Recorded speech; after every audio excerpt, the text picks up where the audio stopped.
Alumnus Teknik Sipil ITB yang kini menjabat sebagai Direktur Utama PT Pelindo II ini adalah sosok yang terkenal lugas dan tegas dalam mengambil keputusan. Banyak kontribusi dan gagasan yang ia lontarkan dalam rangka memajukan PT Pelabuhan Indonesia II atau Pelindo II. Pria dengan nama lengkap Richard Joslino kelahiran Kepulauan Rote, Nusa Tenggara Timur pada tahun 1953 ini sangat dekat dengan laut. Sebagai putra pesisir, dia menganggap laut adalah bagian dari hidupnya. Karena kecintaan akan laut itulah setelah berhasil menyelesaikan studinya di Teknik Sipil ITB pada tahun 1976, Richard Joslino memilih disiplin ilmu yang berkaitan dengan laut, yaitu mengambil diploma teknik hidrolik di The International Institute for Hydraulic di Belanda. Kemudian ia terus memperdalam keilmuan bidang laut di India, Jepang, hingga Amerika Serikat. Pada tahun 1992, Richard Joslino bergabung dengan Transconsult. Di sini ia banyak terjun langsung dalam proyek dan penelitian kelautan Indonesia. 13 tahun berselang, Richard Joslino kemudian didapuk menjadi Managing Director Pelabuhan Guigang Guangxi di Cina. Peran utamanya mengevaluasi perencanaan pelabuhan dan renovasi pelabuhan lama menjadi pelabuhan modern. Seabrek pengetahuan di bidang pelabuhan membuat Kementerian Badan Usaha Milik Negara atau BUMN pada tahun 2009 memanggilnya sebagai Direktur Utama Pelindo II. Membawahi 12 pelabuhan di Indonesia bagian barat, yang salah satunya adalah membawahi Pelabuhan Tanjung Priuk yang merupakan salah satu titik sentral roda perekonomian Indonesia. Untuk saya, laut adalah hidup saya. I'm going to do something for this country. Saya ingin punya kontribusi besar untuk menurunkan logistik cost di negeri ini. Laut is my life. Dalam perjalanan karirnya, nama Richard Joslino banyak dibicarakan publik terkait prestasi yang ia dapatkan selama menjabat sebagai Presiden Direktur PT Pelindo II Tbk. Salah satu prestasinya adalah terpilih sebagai CEO BUMN terbaik Indonesia pada tahun 2012. Sebagai orang nomor 1 di PT Pelindo II Tbk, kedepannya Lino dituntut untuk terus meningkatkan performa perusahaan yang dipimpinnya tersebut.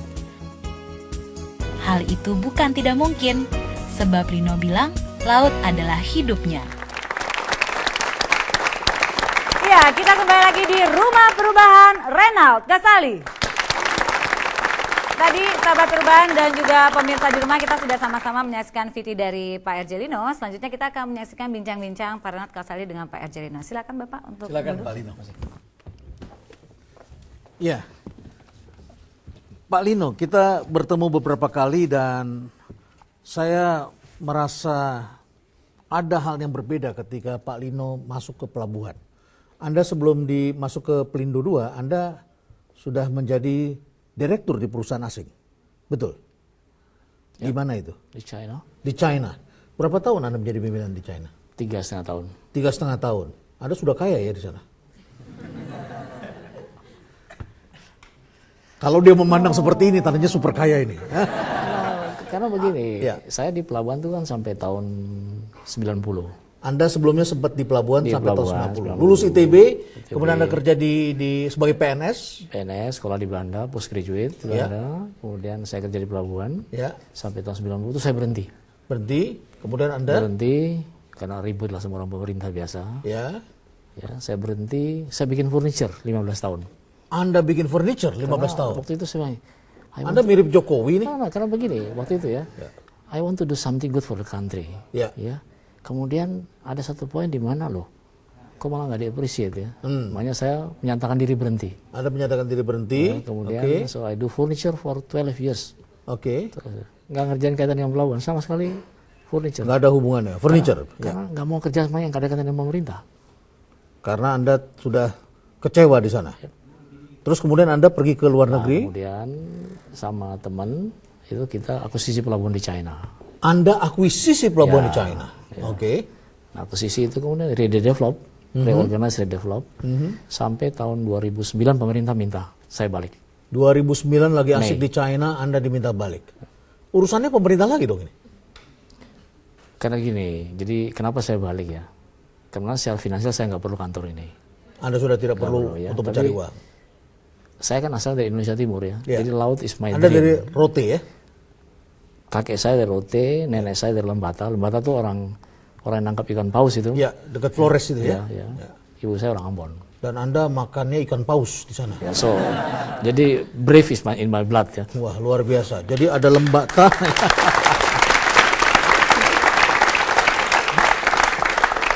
Rote, Lembata, Ambon, kemudian Anda bekerja di Jakarta, Anda sempat ke China, Anda diminta lagi pemerintah, terus Anda mengatakan, kenapa Anda mau kembali lagi?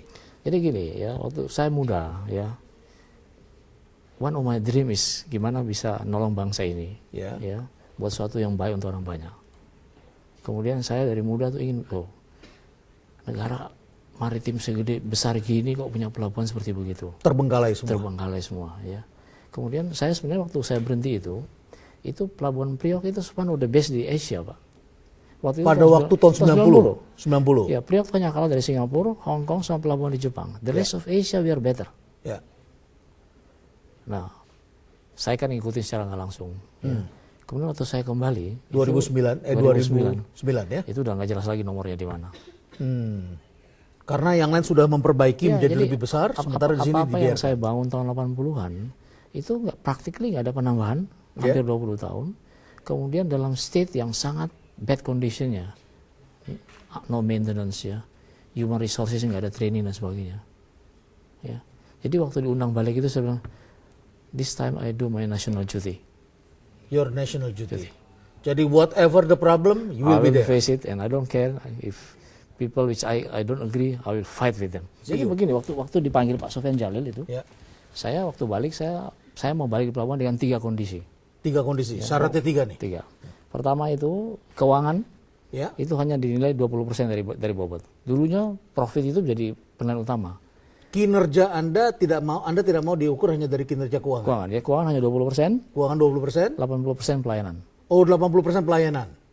Ini monopoli. Ya, kok keuangan dinilai paling besar.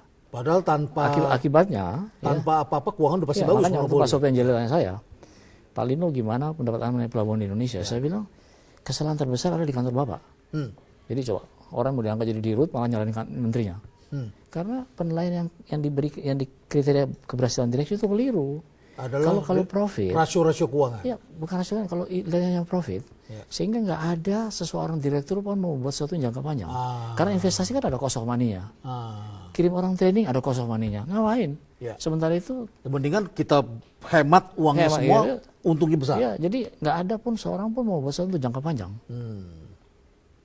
Oke, jadi pertama Anda kasih syarat mengenai keuangan 80-20, 80 pelayanan. Yang kedua, saya minta pelabuhan Bojonegara yang waktu itu lagi dibangun, 2 presiden udah kasih prasasti, saya minta dibatalkan. Karena Anda minta dibatalkan? Ya, karena saya anggap itu keliru. Ya, sesuatu yang berat bangsa ini dan nggak ada gunanya.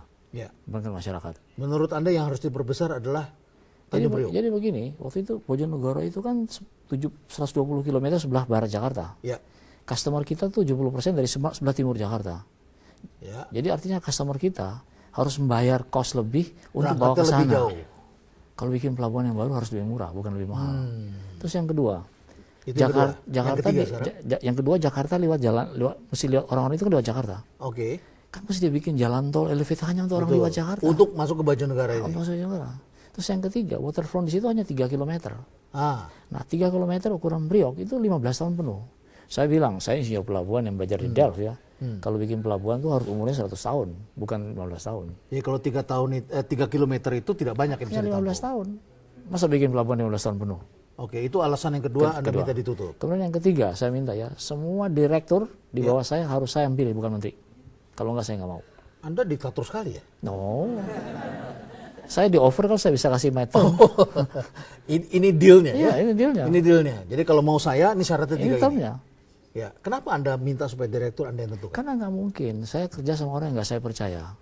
BUMN itu selama ini kan direktur itu kan drop dari mana-mana. Jadi teamwork hari pertama pun dibentuk sulit. Mungkin 5, 6 bulan, 7 bulan, setahun kalau untung, teamwork itu terbentuk.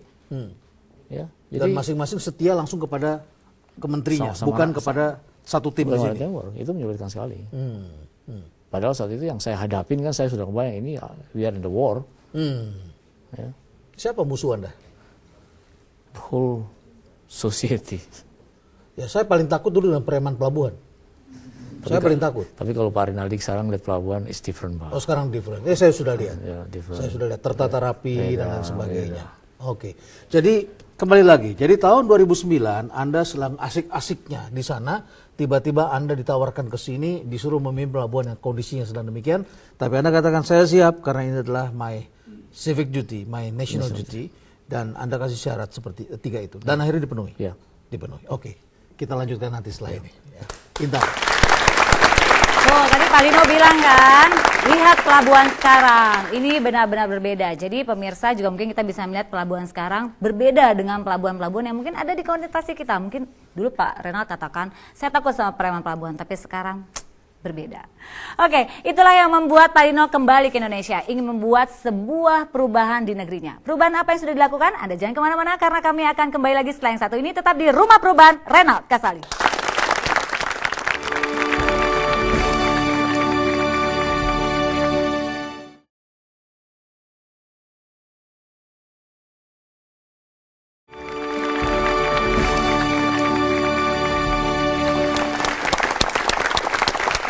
Ya, kita kembali lagi di Rumah Perubahan Renald Kasali. Silakan Bapak dilanjut. Terima kasih Intan. Tadi kita bicara